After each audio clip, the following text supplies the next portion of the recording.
Hello, um, I'm Dr. Prakash. I'm the medical director for pediatric endocrinology.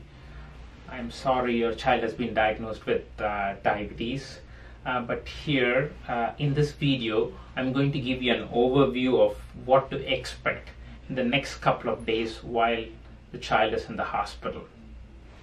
So, type 1 diabetes is a very unique disease. We do not have a cure for the disease as yet. Having said that, what happens in type 1 diabetes is lack of insulin because the beta cells which produce insulin is destroyed, and our goal is to replace insulin, and child goes back to living a normal life after that. The key thing is we have to stabilize your child while in the hospital. Make sure you're educated enough to manage your child's diabetes once you go home, and then be able to lead life as normal as possible with the support of all the new providers who come into your life. So this video is going to let you know what to expect in the next couple of days. Your child might have presented to the hospital either in DKA, diabetic ketoacidosis, or you might have just come out of diabetic ketoacidosis, or the child did not have diabetic ketoacidosis but just has new onset and is not that sick to go into the intensive care unit. If the child is in intensive care unit, most likely we have diabetic ketoacidosis, in which case you will be meeting with a pediatric intensivist. Pediatric intensivists are critical care doctors who are there in the hospital all the time, who manage children who need very close monitoring. They will be helped by a pediatric intensive care nurse as well. While in the intensive care, your child might receive close monitoring. We'll be giving IV fluids and IV insulin at the same time, and monitoring blood sugars and other electrolytes until everything stabilizes.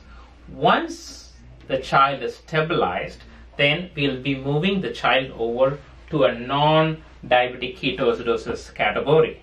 Some children might be lucky enough that the child did not present with diabetic ketoacidosis but just presented with a stage before that, and we call them just new onset type 1 diabetes mellitus, in which case you may not be admitted in the intensive care, but you will be admitted at the pediatric floor.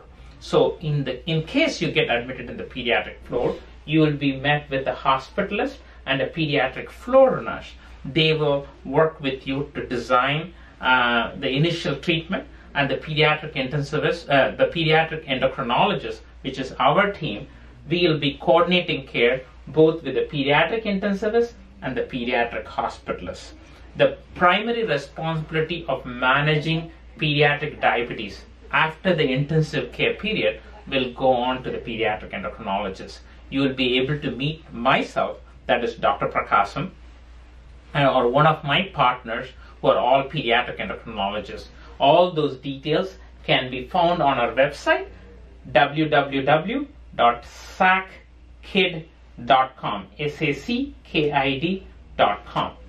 While in the hospital, after the child is stable, you will be meeting with multiple providers. They have well-defined roles on what is needed for your child and your family while you're in the hospital, so that we can prepare you to go home and the child go back to his or her routine activity. So you will be meeting with a case manager who will be coordinating the child's discharge from the hospital. So while we are adjusting the insulin doses to optimize the blood sugar management, you will also meet with a diabetic educator who will help you understand how to manage diabetes, what is diabetes, what are insulins, and what to do in case of sickness. You will also meet with a dietitian who will help you identify your child's food needs and also how to count carbohydrates and manage food and insulin appropriately. You'll also meet with a social worker who might look into the social aspects of managing diabetes, which has a bigger role than just the medical management of diabetes. And the social worker and case manager will work hand in hand to make sure all the supplies are available, which will be coordinated by the nurse before you go home.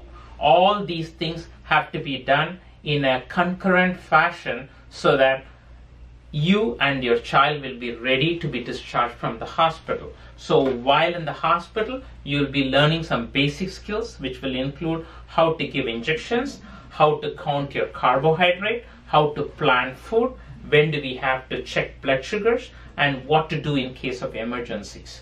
While in the hospital, we would like you to make an appointment to see us within the next day or two.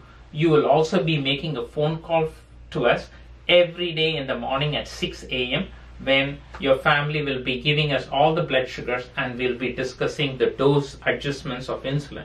Insulin dosing adjustments is a little bit more complex than just giving antibiotics because it's much more of a dynamic care.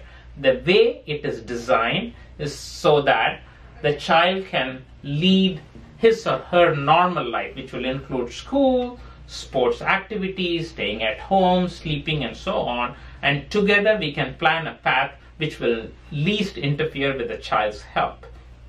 Again, when you meet with all these people, I'm sure you're going to be overwhelmed. And we do not expect you to retain everything you learn here. We expect you to learn the important skill sets, and many other information will be repeated several times by us, the pediatric endocrine team, and you will also be meeting with our PENS team, which is called the Pediatric Endocrine Nutrition Team. The role of that will be to provide you with a multidisciplinary approach to managing diabetes. Again, it is important that you go to our website www.sackkid.com and go through every tab which is available there. You don't have to read through all the information, but make sure you look into important aspects of information which will enable you to understand things so that as and when needed, you can go there for references. We also have a whole bunch of YouTubes available, links of which is again available on the website. We have a separate YouTube channel. We would request you to watch the videos. Your extended family will have 1 to 2 minute video playlist, and they can pick and choose what they want to watch. Now, one thing I will draw your attention to is to go to the new Type 1 support page and read the whole page in detail, because it will tell you what to do in the first 30 to 60 days. You will also have links to our social media group. We have a little kids group and a teenage group, and we strongly recommend that you join these groups. Again, we manage life and we don't just manage diabetes. So together we can create something which will enable your child to perform well in school, in sports, and also manage diabetes. Thank you very much.